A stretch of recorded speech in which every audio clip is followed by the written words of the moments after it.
I request our Chief Guest, Shri Mallupatti Vikramarka Garu, Honorable Deputy Chief Minister, Government of Telangana, to give the inaugural address, please.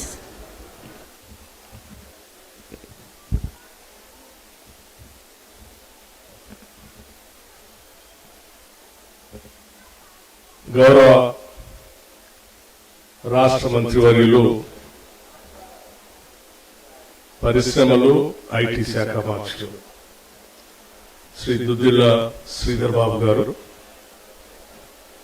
Transport, backward class welfare మరియు Hyderabad incharge మంత్రివర్యులు శ్రీ పొన్నం ప్రభాకర్ గారు, మాజీ parliament సభ్యులు, ఉమ్మడి ఆంధ్రప్రదేశ్ రాష్ట్ర Congress committee అధ్యక్షులుగా మాజీ మంత్రులు కూడా పెద్దలు శ్రీ హనుమంతరావు గారు, అట్లాగే రాష్ట్ర సాంస్కృతిక అకాడమీ చైర్పర్సన్ డాక్టర్ అలేఖ్య గారు, మరో రాష్ట్ర ప్రభుత్వ corporation chairman Mettu Sai garu, exhibition society vice president Sukesh Reddy garu, secretary B N Rajasekhar గారు, ట్రెజరర్ డాక్టర్ సంజీవ్ కుమార్ గారు, ఇతర కార్యవర్గ సభ్యులందరికీ, ఈ కార్యక్రమంలో ఇక్కడ పాల్గొనడానికి ఇక్కడ విచ్చేసినటువంటి స్నేహితులకి, ఎగ్జిబిషన్ సొసైటీ సభ్యులకి, మిగతా ప్రతినిధులకి, పత్రికా విలేకరులకి అందరికి కూడా ముందుగా నా హృదయపూర్వకమైనటువంటి నమస్కారాలు. ఎగ్జిబిషన్ సొసైటీకి సంబంధించి హైదరాబాద్ నగరానికి, తెలంగాణ రాష్ట్రానికి ఇది ఒక అతిపెద్ద ఉత్సవం అని చెప్పడానికి ఎటువంటి సందేహం లేదు. 1938లో మొదలైనటువంటి ఈ ఎగ్జిబిషన్ సొసైటీ ఒక మంచి ఉన్నతమైనటువంటి ఆలోచనతో మొదలైనటువంటి కార్యక్రమం. ఉస్మానియా యూనివర్సిటీ గ్రాడ్యుయేట్స్ ఆ రోజు చదువుకున్న తర్వాత ఈ సొసైటీకి మేము ఏదో చేయాలనేటువంటి తలంపుతో మొదలుపెట్టినటువంటి ఈ సొసైటీ, అందులో కొద్దిమంది ఎకనామిక్ సొసైటీగా, ఆ తర్వాత ఎగ్జిబిషన్ సొసైటీగా ఏర్పాటు చేసుకొని పబ్లిక్ గార్డెన్స్ లో మొదలైనటువంటి సొసైటీ ఆనాడు ఈ పరిసర జిల్లాల్లోనే కాకుండా మిగతా పరిశ్రమలకు సంబంధించి, కాటేజ్ ఇండస్ట్రీకి సంబంధించి, ఆర్టిజాన్స్ చేతి వృత్తుల వారు కూడా చేసేటువంటి అన్ని ఉత్పత్తులు ఇక్కడ ప్రదర్శించుకొని ఆ ప్రదర్శన ద్వారా ప్రజలకి ఉత్పత్తులు అయినటువంటి వస్తువుల్ని అమ్మకానికి కూడా ఒక వ్యవస్థను ఏర్పాటు చేసుకొని ఈ ప్రాంతంలో ఈ ఎగ్జిబిషన్ సొసైటీ మొదలైంది. అలా మొదలైనటువంటి సొసైటీలో ఇది కేవలం ఏదో ఇండస్ట్రియల్ ఎగ్జిబిషన్ మాత్రమే కాదు, ఇక్కడ అనేక రకాలైనటువంటి సంస్కృతుల మేలు కలయికగా విభిన్న సంస్కృతులు, విభిన్న ఉత్పత్తులు, విభిన్న చేతి వృత్తిదారులు అందరూ ఇక్కడికి వచ్చి వారు ఉత్పత్తి చేసిన వస్తువులతో పాటు వాళ్ళ కళా నైపుణ్యాన్ని కూడా ప్రదర్శించడానికి, మమేకం కావడానికి కూడా ఒక సెంటర్ గా ఇది ఈ ప్రాంతంలో అభివృద్ధి చెందుతూ వచ్చింది. సరే, రాను పెరుగుతున్నటువంటి పరిస్థితుల్లో పబ్లిక్ గార్డెన్స్ నుంచి దీన్ని ఇంకా పెంచాలనేటువంటి ఆలోచనతో 1936 లో ఈ ప్రాంతం అలాట్ చేస్తూ వారికి ఫర్మానా ఇచ్చినప్పటికీ తిరిగి 1949 లో పూర్తిగా ఈ ప్రాంతానికి కూడా స్వాతంత్రం వచ్చిన తర్వాత ఇది all India exhibition, all India industrial exhibition గా రూపాంతరం చెంది ఈ పరిసర ప్రాంతాలకే పరిమితమైనటువంటి ఎగ్జిబిషన్ కాశ్మీర్ నుంచి కన్యాకుమారి వరకు కూడా వారి ఉత్పత్తులను తీసుకొని వచ్చి ఇక్కడ ప్రదర్శించి ఈ ప్రాంతానికి ఒక ప్రాముఖ్యతను తీసుకొచ్చినటువంటి కార్యక్రమం ఈనాటి కార్యక్రమం.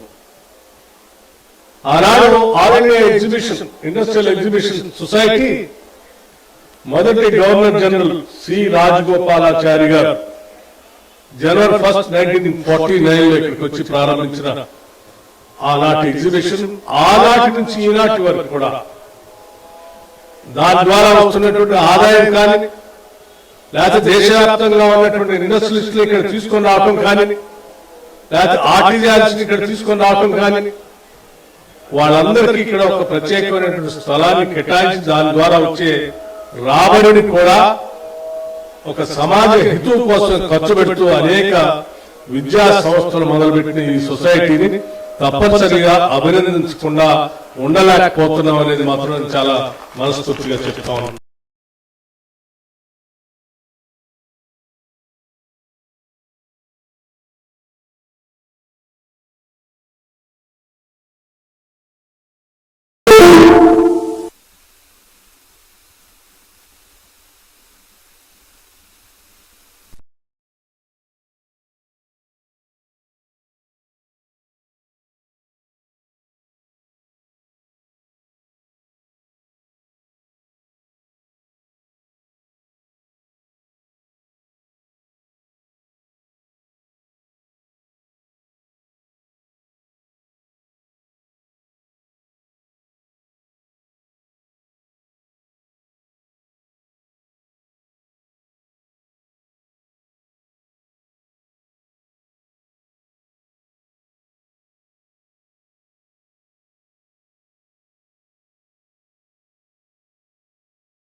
కేవలం ఈ స్థానిక పరిస్థితులుగా పరిమితమైనటువంటి ఈ ఎగ్జిబిషన్ సొసైటీ ఆ తర్వాత దేశవ్యాప్తంగా రూపాంతరం ఆల్ ఇండియా ఎగ్జిబిషన్ సొసైటీగా మారింది.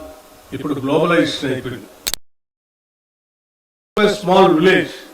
సో ఇప్పుడు ఇది ఆల్ ఇండియా ఎగ్జిబిషన్ సొసైటీ నుంచి ప్రపంచ స్థాయికి ఎదగాల్సినటువంటి అవసరం కూడా ఉన్నది. ఎందుకంటే ఆ స్థాయిలో ఇప్పుడు ఇండస్ట్రీస్ కానీ ఇండస్ట్రియల్ ఎగ్జిబిషన్స్ కానీ జరగాల్సినటువంటి అవసరం, ప్రొడక్ట్స్ ఇక్కడ రావాల్సినటువంటి ఆవశ్యకత కూడా ఉందని చెప్పి ఈ సందర్భంగా వారికి చెప్తూ మీరు ఎడ్యుకేషనల్ ఇన్స్టిట్యూషన్స్ గురించి కూడా కొన్ని అంశాలు దృష్టి తీసుకొచ్చారు. తప్పనిసరిగా వాటన్నిటి పరిష్కారం కోసం మా ప్రయత్నం అంతా చేస్తాం అని మీ అందరికీ నేను మాటిస్తూ, హనుమంతరావు గారు ఒక మాట చెప్పారు. హైదరాబాద్ నగరం పెద్ద ఎత్తున పెరుగుతా ఉంది. ఈ హైదరాబాద్ నగరానికి వచ్చినటువంటి వాళ్ళు ఉద్యోగ పరంగా కానీ లేకపోతే వ్యాపార పరంగా కానీ ఇక్కడికి వచ్చినటువంటి వాళ్ళు తిరిగి మళ్ళీ ఎక్కడికి పోరు, ఇక్కడే స్థిర నివాసం ఏర్పాటు చేసుకుంటారు. దానికి కారణం ఇక్కడ ఉన్నటువంటి ప్రేమ, ఆప్యాయత, ఇక్కడ ఉన్నటువంటి వాతావరణం, ఇక్కడ ఉన్నటువంటి అబ్జర్వ్ చేసుకునేటువంటి ఒక సామాజిక స్పృహ పెద్ద ఎత్తున ఉంది. ఇక్కడ అన్ని వర్గాల వాళ్ళు ఇక్కడ బతకవచ్చు, అన్ని మతాల్ని ఇక్కడ దగ్గర తీసుకుంటారు, అన్ని ప్రాంతాల నుంచి వచ్చినటువంటి వాళ్ళు కూడా ఇక్కడ కావాల్సిన విధంగా స్థిర నివాసం ఏర్పాటు చేసుకోవచ్చు. వీటికి కావాల్సినటువంటి ఇక్కడ సోషల్ కండిషన్స్ అట్లాగే ఉన్నాయి, అట్లాగే వాతావరణ పరిస్థితులు కూడా అట్లాగే ఉన్నాయి. అందుకే ఈరోజు హైదరాబాద్ నగరం గ్లోబల్ సిటీగా ఎదుగుతాం.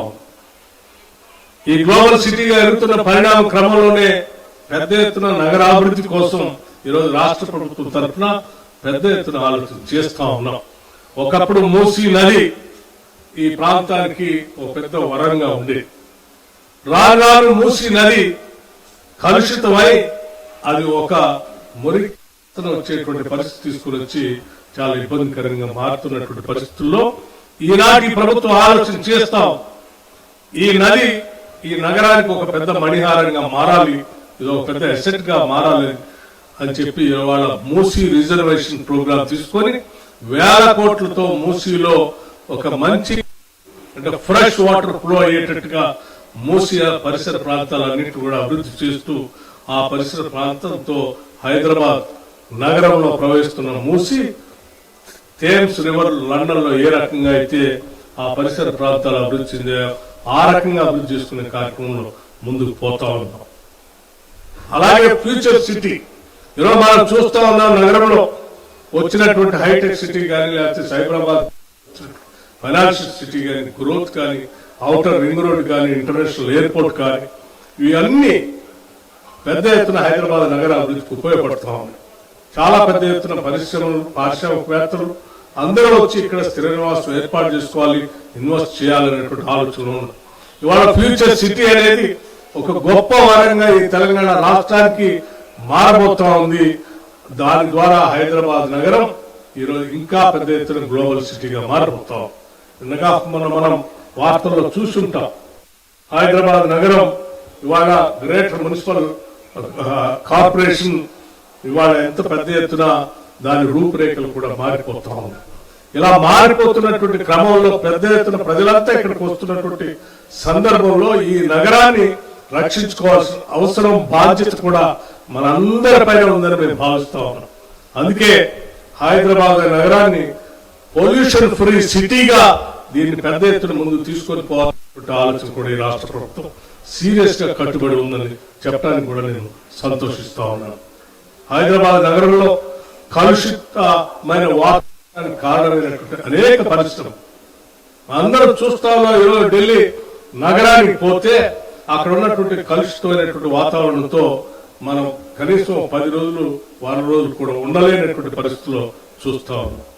ఈ రకంగా హైదరాబాద్ ఈ దేశంలో ఉన్న అనేక నగరాలు నివాసానికి ఇబ్బందిగా మారుతున్నటువంటి పరిస్థితుల్లో భవిష్యత్తులో హైదరాబాద్ ఆ దిశలో మారకుండా ఉండాలంటే ఇప్పటి నుంచే రాష్ట్ర ప్రభుత్వం ఈ నగరంలో ఉన్నటువంటి సమాజం ఒక కఠినమైన నిర్ణయాలు కూడా తీసుకొని భవిష్యత్ తరాలకి ఒక అందమైన నగరాన్ని లేక్స్ రాక్స్ అండ్ పార్క్స్ గా ఉన్నటువంటి ఈ హైదరాబాద్ నగరాన్ని మన భవిష్యత్ తరాలకి పొల్యూషన్ ఫ్రీ నగరంగా అందించాల్సిన అవసరం బాధ్యత కూడా మనందరిపై ఉన్నదని ఈ సందర్భంగా మనం చేస్తూ దానికి కావాల్సిన నిర్ణయాలన్నీ కూడా అది తాత్కాలికంగా కొంచెం కఠినంగా నిర్ణయాలు ఉన్నప్పటికీ కూడా భవిష్యత్తును దృష్టిలో పెట్టుకుని నగరాన్ని రక్షించుకోవడం కోసం కొన్ని నిర్ణయాలు తీసుకునే క్రమంలో ఈ ప్రభుత్వం ముందుకు పోతుంది. అందులో భాగంగానే హైదరాబాద్ నగరంలో డీజిల్ బస్సులుగా ఉన్నటువంటి ఆర్టీసీ సంబంధించిన బస్సులు ఫేజ్ మేనర్ లో డీజిల్ బస్సుల నుంచి పొల్యూషన్ రాకుండా ఉండటం కోసం బ్యాటరీ బస్సులుగా మారుస్తూ ఉన్నారు. అలాగే భవిష్యత్తులో ప్లాస్టిక్ ఫ్రీగా నగరాన్ని చేయాలనేటువంటి ఆలోచనతో మన ముఖ్యమంత్రి గారు ప్రకటించారు. భవిష్యత్తులో కూడా నగరానికి కాలుష్యం చేస్తున్నటువంటి పరిశ్రమలకు కూడా ఔటర్ రింగ్ రోడ్డు బయటికి తీసుకుని వెళ్లి ఆ పరిసర ప్రాంతాల్లో సపరేట్ గా ఇండస్ట్రియల్ పార్క్స్ పెట్టి అక్కడ గాని ఇక్కడ గాని ఈ పొల్యూషన్ లేకుండా చేయాలన్నటువంటి ఆలోచన కూడా చేస్తా ఉన్నాం. కాబట్టి భవిష్యత్తులో ఇంకా పెద్ద ఎత్తున ఈ నగరం అభివృద్ధి చెందడానికి ఇండస్ట్రియల్ ఎగ్జిబిషన్ అంటే ఇన్వెస్ట్మెంట్స్ రావటానికి నాట్ ఓన్లీ ఎగ్జిబిట్ చేయడమే కాకుండా ఇన్వెస్ట్మెంట్స్ కూడా రావడానికి కావాల్సినటువంటి ఇన్ఫ్రాస్ట్రక్చర్ తయారు చేస్తాం, వాతావరణాన్ని తయారు చేస్తాం, లా అండ్ ఆర్డర్ ఇస్తాం, మంచి డ్రింక్ ఫెసిలిటీ కల్పిస్తాం, 24 hours క్వాలిటీ పవర్ ని కూడా ఈ నగరానికి అందిస్తాం. అంతిమంగా ఈ దేశంలో ఉన్నటువంటి ప్రతి ఒక్కళ్ళు కూడా మనకి safe and secure city, pollution free సిటీగా ఎక్కడైనా పోయి నివాసం ఏర్పాటు చేసుకోవాలంటే హైదరాబాద్ నగరం అత్యంత సేఫ్ సిటీగా, పొల్యూషన్ ఫ్రీ సిటీగా ఉండేటట్టుగా తయారు చేసుకోవటం కోసం ప్రభుత్వం ఆలోచన చేసి ముందు పోతా ఉంది. ఈ సందర్భంగా మీ అందరికీ కూడా అందులో భాగస్వాములు కావాల్సిందిగా నేను విజ్ఞప్తి చేస్తూ ఎగ్జిబిషన్ సొసైటీ వారు చెప్పేటువంటి ఈ కార్యక్రమాలు సమాజం ఆలోచన చేసే కార్యక్రమాలు అన్నింటిలో కూడా ప్రభుత్వం మీకు అండదండగా ఉంటుందని ఈ సందర్భంగా మాటిస్తూ సెలవు తీసుకుంటున్నాను. జై హింద్, నమస్కారం. మీ అందరికీ, మీకు ఈ రాష్ట్ర ప్రజలందరికీ కూడా నూతన సంవత్సర శుభాకాంక్షలు కూడా తెలియజేస్తూ ముగిస్తా ఉన్నాను. నమస్కారం. Thank you. Thank you sir. Sir, with your